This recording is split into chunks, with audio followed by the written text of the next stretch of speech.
Сәлеметсіздер ме? Математика сабағын бастаймыз. Екі таңбалы санды бір таңбалы санға жазбаша көбейту. Балалар, бүгінгі сабақта сендер жазбаша көбейту алгоритмін қолданатын боласыңдар. Кәнеки балалар, кім шапшаң атты? Сандарды көбейту мен бөлуге байланысты өрнектерді орындап жіберейік. Кім шапшаң екен? 15-ті 3-ке көбейтеміз алдымен.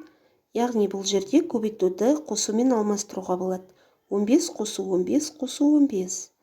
45. 45-ті 5-ке бөлеміз. 9. 9 жердегі 7. 63. 63-ті 3-ке бөлеміз. Бұл жерде ауызша бөлуге болады, яғни 6-ны 3-ке бөлеміз.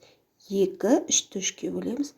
1. Демек, өрнектің мәні 21-ге тең болды.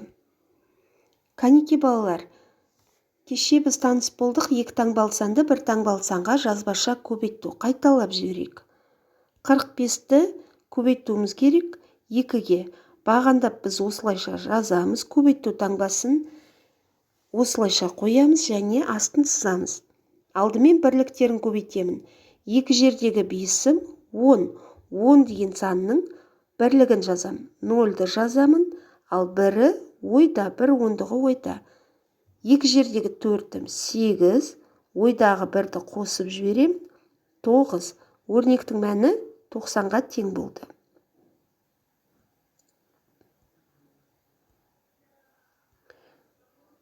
Төрт жердегі 7-ім 28. Бірлігі 8-ді жазамын. 2 ондығы ойда. 4 жердегі 2-ім 8 ойдағымен 10. Бұл жерде балалар 108 шықты.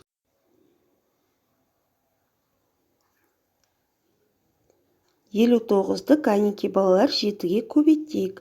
7 жердегі 9-ым 63. 3-ті жазамын бірліктің астына және 6-сы ойда.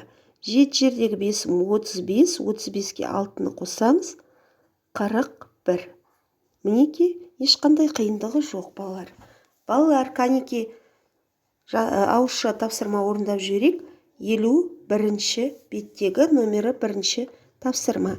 Балалар, суретке назар саламыз. Бұл Қасымхан. Қасымхан 16-шы ғасырдағы қазақ хандығының негізін қалаушылардың бірі. Ол Жәнібек ханның баласы. Оның арманы қазақ елінің тәуелсіздігі еді және ол арманы орындалды. Енді, кәнеки, бұл төркөздегі сандардың қасқа, ханның, қасым, жолы деген сөздердің астында сандар тұр. Көріп тұрмыз ба? Солардың орындарын кем реті бойынша орналастырайық. Ең үлкені 264, яғни Қасым, одан соң 119, Қасым ханның қасқа жолы. Бұл балалар Қасым хан шығарған заңның қалай аталатындығы. Қасым ханның қасқа жолы деп аталады екен, есімізге сақтайық. Кәнеки балалар, номері 2-ші тапсырманы біз бағандап орындаймыз, яғни жоғарыда түсіндіріп өткендей 31-ді 2-ге көбейткенде көбейтуді осылай жазамыз. Төркөздерге бір төркөзге бір сан етіп, әдемі етіп жазыңыздар. Және 2 жердегі 1-ім 31-ді 2-ге көбейтуге назар аударайық. 2 жердегі 1-ім 2, 2 жердегі 3-ім 6. Ойда ештеңе сақтайтын жоқ, сондықтан бұл көбейту оңай. Қалған бөліктерін өздеріміз орындаймыз. Номері 3-ші тапсырма, кәнеки қарайық балалар.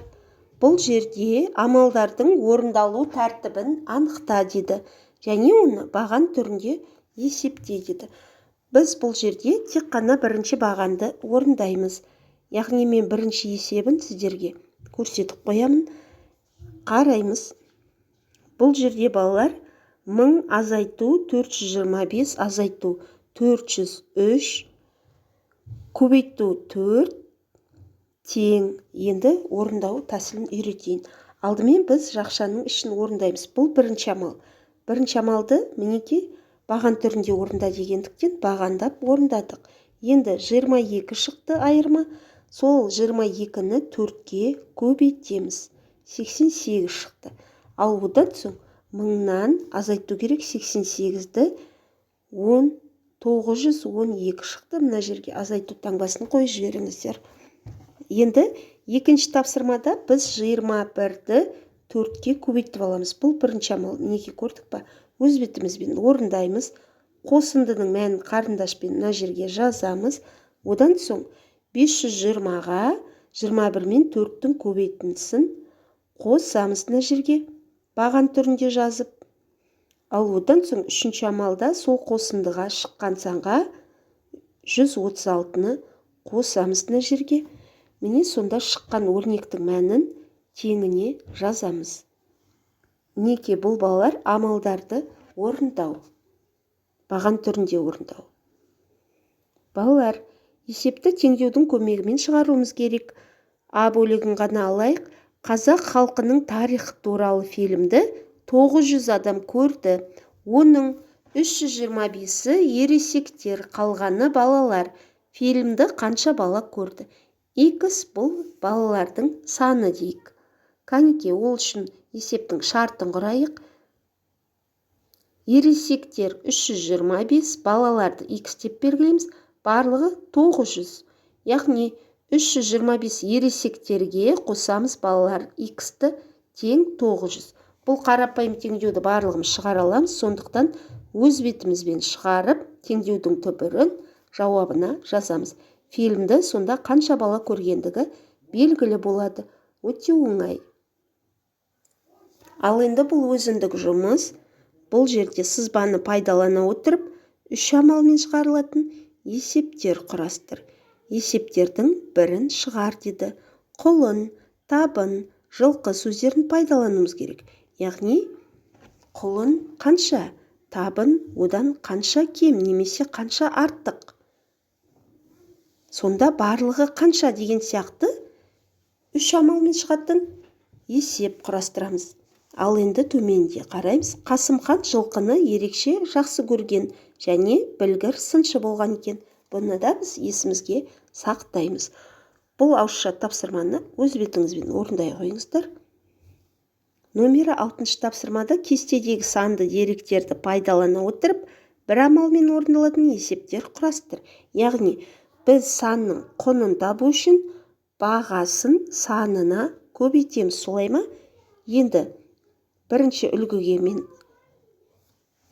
есеп құрастырдым, қалған бөлігін өз бетімізбен құрастырамыз. Қараймыз. Дәптер, мысалы, 24 теңге дедік. 2 Айгүл 2 дана дәптер сатып алды. Ол қанша теңге ақша төледі? Яғни бұл жерде біз 24-ті 2-ге көбейтеміз. Бағасын санына көбейтеміз. Сонда құны шығады. Айгүл 2 дана дәптерге қанша теңге төледі? Соны есептейміз. Ол үшін 24-ті 2-ге бағандап көбейтіп алыңыздар. Қалған бөлігіне өз бетіңізбен есептер құрастыра қойыңыздар. Номері 7-ші тапсырмада кесте бойынша өрнектер құрастыруымыз керек және оны жазуымыз керек. Олардың мәнін табуымыз керек. Азайғыш 1000 болатын болса, азайтқыш 400 көбейту 2. 400 2-ге көйткенде 800 болады. 1000-нан 800-ді азайтқанда 200 болады. Енді 450 азайту 32 мен 2-нің көбейтіндісі. Оны өз бетімізбен шығарамыз.